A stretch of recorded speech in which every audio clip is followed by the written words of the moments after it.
गणेश जी का विवाह किसके साथ हुआ था? भगवान शिव और देवी पार्वती के पुत्र गणेश जी की पूजा सभी भगवानों से पहले की जाती है। प्रत्येक शुभ कार्य करने से पहले इन्हें ही पूजा जाता है। गणेश जी को गणपति के नाम से भी जाना जाता है क्योंकि ये गणों के देवता है और इनका वाहन एक मूषक होता है। ज्योतिषी विद्या में गणेश जी को केतु के देवता कहा गया है। गणेश जी के शरीर की रचना माता पार्वती द्वारा की गई थी।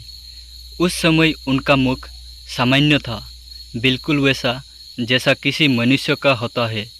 एक समय की बात है, माता पार्वती ने गणेश को आदेश दिया कि उन्हें घर की पहरादारी करनी होगी क्योंकि माता पार्वती स्नानागार जा रही थी। गणेश जी को आदेश मिला कि जब तक पार्वती माता स्नान कर रही है, घर के अंदर कोई ना आए। तभी दरवाजे पर भगवान शंकर आए और गणेश ने उन्हें अपनी ही घर में प्रवेश करने से मना कर दिया, जिसके कारण शिव जी ने गणेश का सर धड़ से अलग कर दिया। गणेश को ऐसे देखकर माता पार्वती दुखी हो गई। तब शिव ने पार्वती के दुख को दूर करने के लिए गणेश को जीवित करके उनके धड़ पर हाथी का सिर लगा दिया और उन्हें प्रथम पूज्य का वरदान दिया।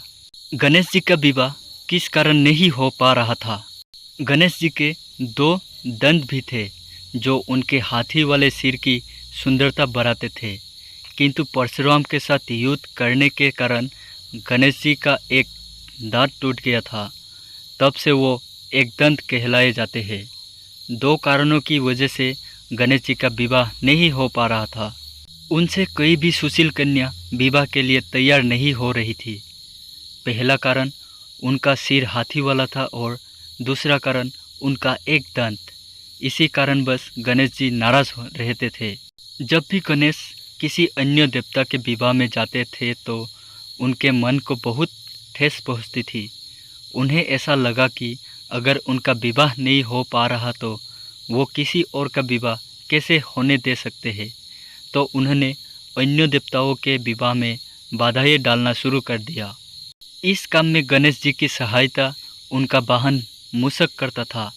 वह मूषक गणेश जी के आदेश का पालन कर विवाह के मंडप को नष्ट कर देता था, जिससे विवाह के कार्य में रुकावट आती थी। गणेश और चूहे की मिली भगत से सारे देवता परेशान हो गए और शिव जी को जाकर अपनी गाथा सुनाने लगे। परंतु इस समस्या का हल शिव जी के पास भी नहीं था। तो शिव पार्वती ने उन्हें बोला कि इस समस्या का निवारण ब्रह्मा जी कर सकते हैं। यह सुनकर सब देवतागण ब्रह्मा जी के पास गए। तब ब्रह्मा जी योग में लीन थे। कुछ देर बाद देवताओं के समाधान के लिए योग से दो कन्याएं रिद्धि और सिद्धि प्रकट हुई। दोनों ब्रह्मा जी की मानस पुत्री थी। दोनों पुत्रियों को लेकर ब्रह्मा जी गणेश जी के पास पहुँचे और बोले कि आपको इन्हें शिक्षा देनी है। गणेश जी शिक्षा देने के लिए तैयार हो गए। जब भी चूहे द्वारा गणेश जी के पास किसी के विवाह की सूचना आती थी तो रिद्धि और सिद्धि उनका ध्यान भटकाने के लिए कोई ना कोई प्रसंग छेड़ देती थी। ऐसा करने से हर विवाह बिना किसी बाधा के पूर्ण हो जाता था। परंतु एक दिन गणेश जी को सारी बात समझ में आई जब चूहे ने उन्हें देवताओं के विवाह बिना किसी रुकावट के संपूर्ण होने के बारे में बताया। इससे पहले कि गणेश जी क्रोधित होते, ब्रह्मा जी उनके सामने रिद्धि और सिद्धि को लेकर प्रकट हुए और बोलने लगे कि मुझे इनके लिए कोई योग्य वर नहीं मिल रहा है, कृपया आप इनसे विवाह कर ले।